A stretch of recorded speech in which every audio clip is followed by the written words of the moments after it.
Star Wars 7 by 7 episode 2292. In a new What to Watch Now segment, I am recommending a very cool conversation about how different Jedi perceive the Force as part of a panel at New York Comic Con. Punch it.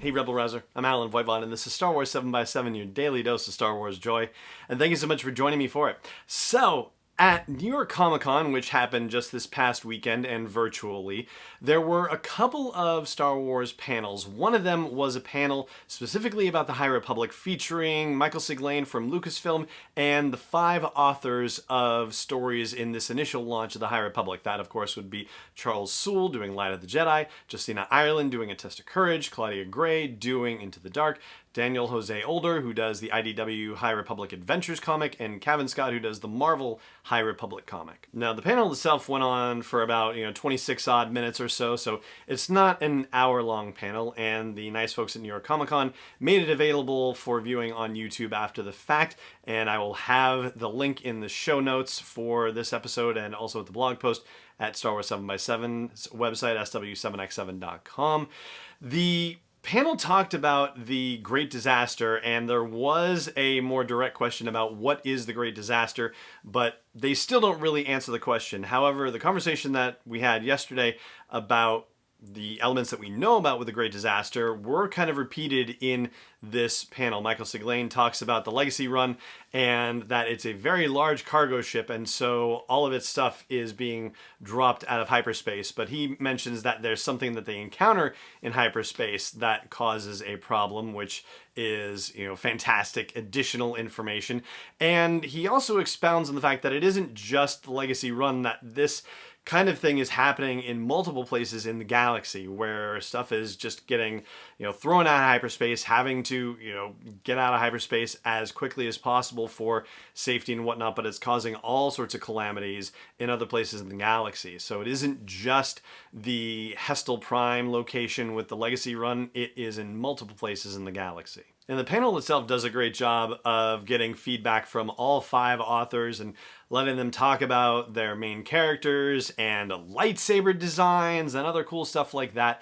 But right around 8:50 into the video, maybe a couple seconds after that, that's where the discussion begins about the nature of the Force. And what the gist of the conversation is that this series of stories gives the opportunity for the authors to talk about how personally the various Jedi that they are focusing on experience the Force. And it starts off with the mention of how Yoda experiences it as an energy field, that binds all things, but that is his own personal interpretation. That is how he sees it and how he is able to express it and interact with it, how he senses it. But they make the point that the various other Jedi have their own ways of looking at it and sensing it and feeling it. Like Avar Kriss, who is the main character in Light of the Jedi, sees it from sort of a musical perspective, whereas Buryaga, who is the Wookiee Jedi, sees it from, sort of a forest metaphor, if you will, which makes sense considering his home planet of Kashyyyk. And the conversation is a very cool way to expound upon the nature of the Force and, help you learn a little bit more about it, as well as, see it both in the broader and in the very personal perspective.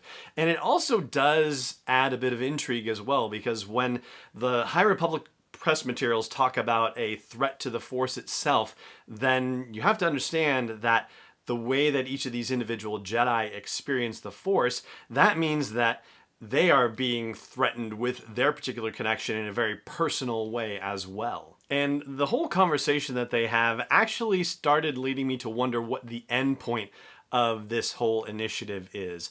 They talk about how there's gold in the lightsabers, and that it's sort of reflected of the fact that this is more of a gilded age, if you will, for the Jedi, and how they are famous across the galaxy, that tales are told of their legendary exploits and whatnot.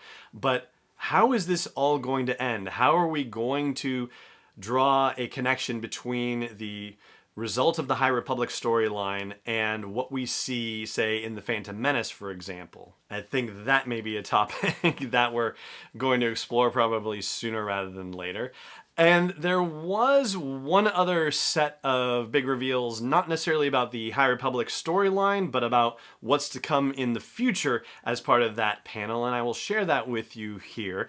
But before I do that, I do just want to remind you that I am on a push for ratings and reviews in iTunes this month, and so if you have not yet rated the show in iTunes or given it a review, I hope you will consider doing that today, tomorrow, sometime this week. It really does help more people find out about Star Wars 7x7 when they are looking for Star Wars podcasts to listen to in iTunes. And iTunes, for all the other awesome podcast outlets out there, there are still, I think it's about 4 out of every 5 people who listen to Star Wars 7x7 listen in iTunes. So if you haven't done it yet, please consider leaving a rating or review for iTunes. And if you have, thank you very much for doing that. So the big reveals have to do with the next set of stories that are coming in the High Republic Publishing Initiative. We don't have any dates yet, but Michael Siglain revealed that Cavan Scott is going to get the next adult novel in the High Republic storytelling series.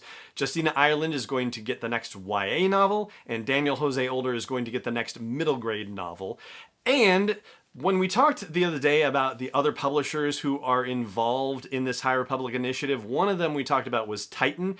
Titan being the publisher of, among other things, Star Wars Insider magazine. And Michael Siglain pointed out that in the past, Star Wars Insider had published short fiction, but had not done so for quite a while. And they are getting back to publishing short fiction. They are going to have short stories in Star Wars Insider magazine, and Charles Soule is going to get the first of those. It'll be coming in December. And that in itself is exciting, not just for the fact that it's, more storytelling, but also this then will be the first High Republic story to be published, right? Because Light of the Jedi isn't coming out until January 5th. I think that's the same date for A Test of Courage, if I'm not terribly mistaken.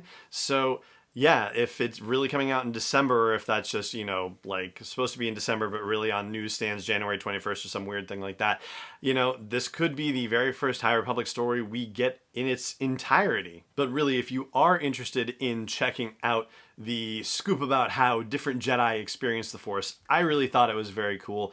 And again, I will have that video linked in the show notes and at the blog post for this show's episode at sw7x7.com. And that is going to do it for our episode of the show here today. Thank you so much for joining me for it, as always. And may the Force be with you, wherever in the world you may be.